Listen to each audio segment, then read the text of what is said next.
Marion Woodman, who I guess spoke to you recently, has stated one of the most noteworthy archetypes to surface in recent Analysan's dreams is the Black Madonna, a blending of mother and whore energies. Would you comment on this in the light of your psychedelic experiences and the re-emergent of the feminine energy? Well, I think, the goddess is on the move. The goddess is... this archetype is drawing energy with a fury that has not been seen since the Angevine court of Eleanor of Aquitaine. And it's a re-imaging of deity that is going on at every level. And certainly on psychedelics, you have immense moving experiences of the goddess. If you invoke the goddess in that situation, you can confront her. This is all part of this archaic return. I mean, it's happening on many levels, and imaging the supreme power of the universe as feminine, boundaryless, penetrating, is very important. Let me say just a bit about gender politics, because sometimes people think I have no use for men.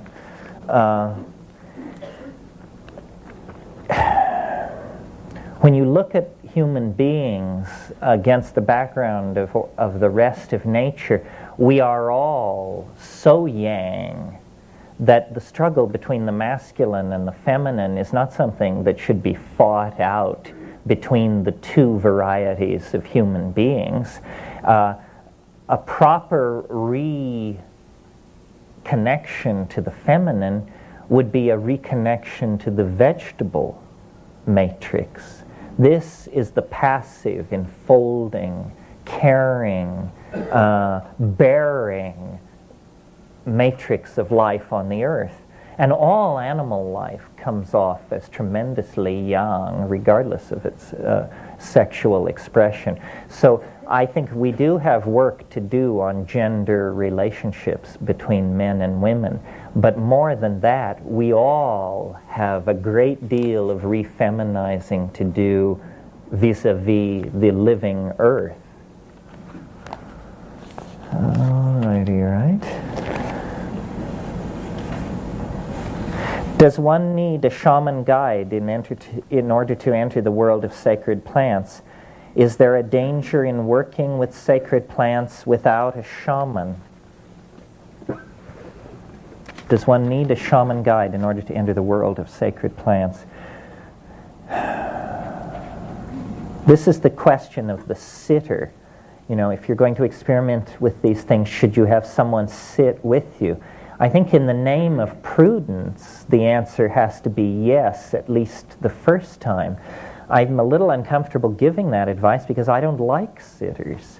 They hold me at the surface. And if there's a person around, that's what I end up thinking about. I want to get everybody out of the way so that I can make a very clean, deep plunge to where I'm going, and I don't want any witnesses. Because one of the things that happens in psychedelic states is often you're going through something, you're totally ecstatic, but the presentation of it is crisis-like. There you are, you're on the ground, covered with dirt, moaning, screaming, and you say, are you all right?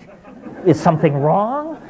And the answer is no, nothing's wrong, everything is fine. But the person who has the expectations of the culture of what means right and wrong will bring you down with their... And this is why, remember in Cien Años de Soledad, when José Arcadia Buendía chained himself to the tree?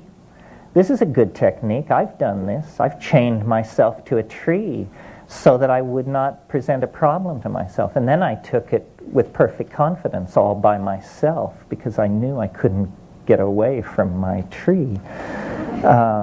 Although maybe I could fall out of my tree. Is there a danger in working with sacred plants without a shaman? Well, I suppose the New Age answer is certainly. My answer is no less danger than there is working with a shaman, I would say. I mean, you got to watch these shamans, you know. They're a fairly beady-eyed lot. It is the archetype of the trickster. Don't forget that. I mean, the notion that this is just some open-hearted little forest fellow who wants to tell you all his hard-won secrets, I mean, that's a cheerful assumption. Of course, you don't want to go too far the other way. I find over and over in the Amazon when I'm off with these people, we come to the place where now we've taken the ayahuasca or whatever it is, and I'm sitting across the fire looking at this guy, and I realize, you know, we're 4 days up this river and 2 days down this trail, and then I realize with perfect certainty that they're going to kill me right there that evening. This, you have to have a chat with yourself about this kind of thing well ahead of time, because you must be able to discipline your hind brain. Your hind brain is always telling you crazy stuff to blow your focus. And you just have to say, no, he's not going to kill me. And even if he tried, I'm bigger than he is. So, you know, and work your way out.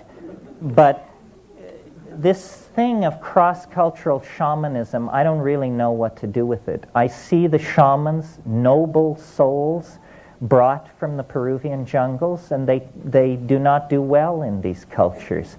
We don't understand what a corrosive force we are.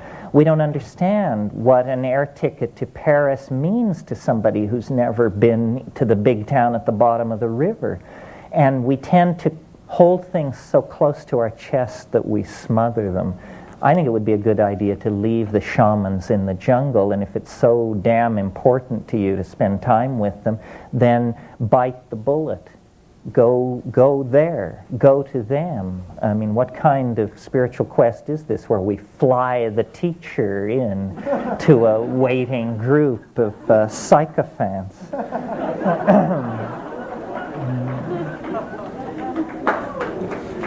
How are we doing? Oh, we're not doing so well. That was the last question, folks. Well, I'll smooth the gaffe by saying this is important, and it may sound like fluff, but it isn't.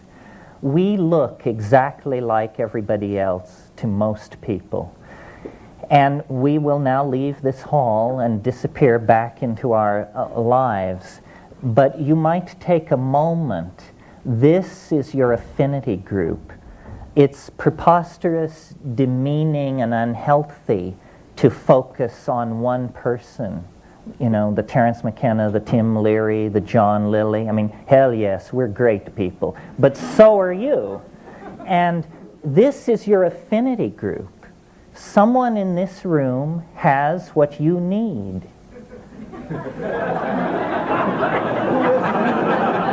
Someone in this room appreciates what you've got. So look at each other and pay attention. We are each like a virus, empowered now to go out in society and spread this new meme, this new permission, this new community of awareness of the archaic option. And so I think you are to be congratulated. You are what makes this all go. If it weren't for you, I would be behind bars. I don't know whether it would be a mental hospital or a state prison, but they'd figure that out later.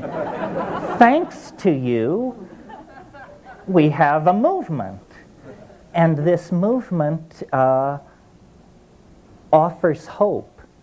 And I think we need to speak clearly about this hope to people who are not aware of it. An idea has no power unless it is communicated. And we are to some degree in the closet. We are prudent. We don't say we're gutless. We say we're prudent. We're prudent. Say, this is no political climate in which to be X, Y, and Zing. But actually, there's no better political climate than the present in which to raise these issues, because the rainforests are being destroyed, the native cultures are being destroyed, our authenticity as free-thinking people is being destroyed, all around the issue of the suppression of altered states and freedom to conduct the spiritual quest any way we want. And if we don't raise our voices in protest against this, then without doubt it will be slowly drained away, and we will be left in even more of a psychic desert than we already inhabit. So this is the last opportunity. I think that in 100 years the earth will be empty. And whether that will be because we are extinct or because we found home is entirely up to us. But our story, the story of the errant monkey, is coming to an end. The final seconds of that story are ticking out. Is it to be followed by no more story or a new chapter, a new story? Well, this has to do with how much integrity, how much self-generated love, and how much intelligence we can bring to bear to the human dilemma. And these plants, these sacraments, are central to a full exploration and understanding of what it means to be a human being. It's just that simple.